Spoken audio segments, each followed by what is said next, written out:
तहरीक इंसाफ ने कौमी मुफादात को ठेस पहुंचाई, दिफा और मईशत में रोड़े अटकाए। ऑपरेशन बुनियानो मरसूस में हमने मुल्क का वक़ार बहाल किया। इससे साबिक हुकूमत के साथ मुसाबकत भी सामने आई। अभिनंदन को वापस किया जो एक सरेंडर था। जब जंग के बादल मंडला रहे थे तो यहाँ से कहा गया कि हमारे पास जहाज उड़ाने के लिए तेल नहीं।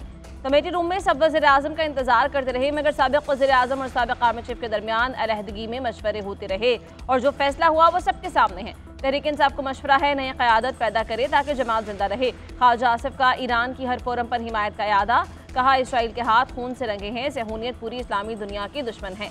मुस्लिम उम्मा मुत्तहिद ना हुई तो सबकी बारी आएगी।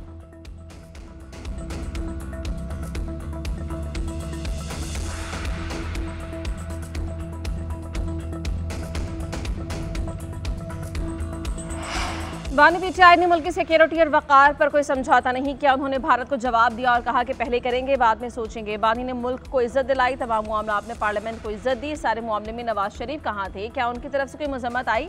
साबिक स्पीकर असद कैसर का ख्वाजा आसिफ को जवाब, कहा हमारी पार्टी में बैरिस्टर गौहर चेयरमैन और उमर अयूब अपोजिशन लीडर बन जाते हैं। नून लीग ने एक नस्ल तैयार की, सब उसके इर्द गिर्द घूमते हैं। उनका काम सिर्फ तालियां और डेस्क बजाना है।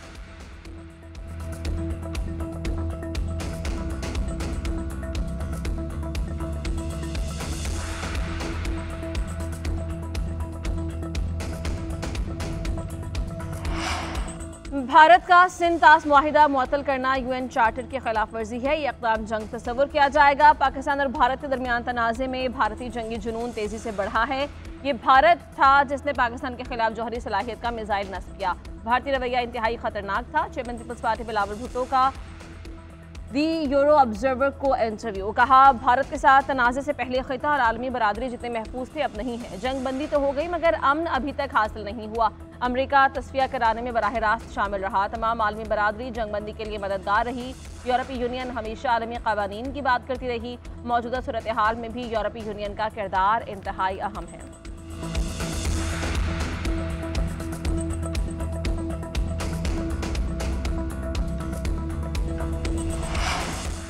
ईरान का इसराइल के खिलाफ ऑपरेशन वादा सादक सोम जारी। इसराइली जौहरी तहकीकी मरकज़ को निशाना बनाया गया। 4 इसराइली हलाक, 90 जख्मी। तल अवीव और यरूशलेम पर मिसाइल बरसाए। हर तरफ आग के शोले, आसमान पर धुएं के बादल छा गए।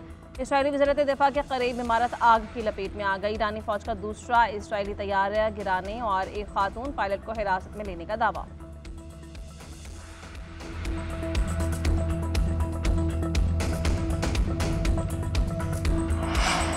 इसराइल के ईरान पर हमले न थमे। रंजान शहर में फौजी अड्डे को निशाना बनाया। मेहराबाद में एयरबेस पर बमबारी, लड़ाका तैयारों के हैंगर को निशाना बनाया। रनवे, इमारतें या दीगर सहूलियात मुतासर नहीं हुई। इसराइली फ़ज़ाइया के हमदान और तबरेज़ पर हमले। ईरानी फ़ौज के मुताबिक हमले में 2 सीनियर ईरानी फ़ौजी अफसर शहीद हुए। ब्रिगेडियर जनरल गुलाम रज़ा मेहराबी और जनरल स्टाफ के नायब सरबराह बराए intelligence brigadier general Mehdi Rabbani शामिल। हमलों के जवाब में तेहरान में फ़ज़ाई दिफाई निज़ाम में फ़ाल हो गया। ईरानी मीडिया के मुताबिक कई इसराइली ड्रोन्स मार गिराए।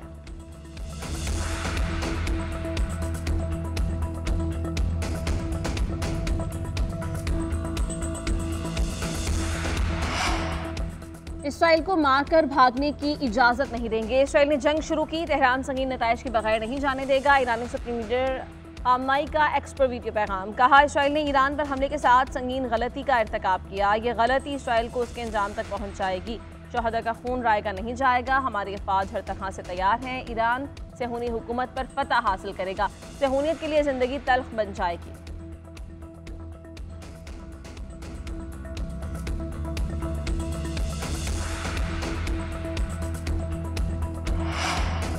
वज़ीर आला सिंध का वफाक से फंड्स की मुंतकली पूरी न होने का शिकवा। पोस्ट बजट कॉन्फ्रेंस में कहा कि बजट से एक दिन पहले बताया गया कि 105 अरब रुपए कम देंगे। 422 अरब रुपए अब भी वफाकी मुहासल में से कम मिले। 1 खरब रुपए का तरक्याती बजट बनाने जा रहे हैं। सूबाई तरक्याती का कुल बजट 1018 अरब रुपए है। मुश्किलात के बावजूद 12% तनख्वाह बढ़ाने का फैसला किया। तालीमी बजट में 18 और सेहत के बजट में 11% इजाफा हुआ। मकामी हुकूमतों को भी 5% ज़्यादा बजट देंगे। इस माली साल के अख्ताम तक रिकॉर्ड 1460 स्कीम्स मुकम्मल करने जा रहे हैं।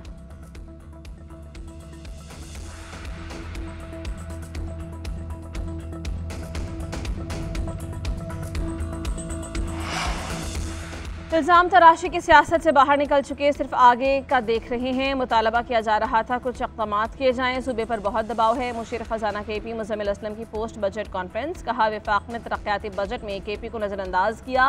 वफाक ने हमें कभी NFC और ADP की पूरी रकम नहीं दी, हमें 90 अरब रुपए कम दिए गए। अपनी जेब से जमशुदा अजला पर 70 अरब रुपए खर्च किए हैं।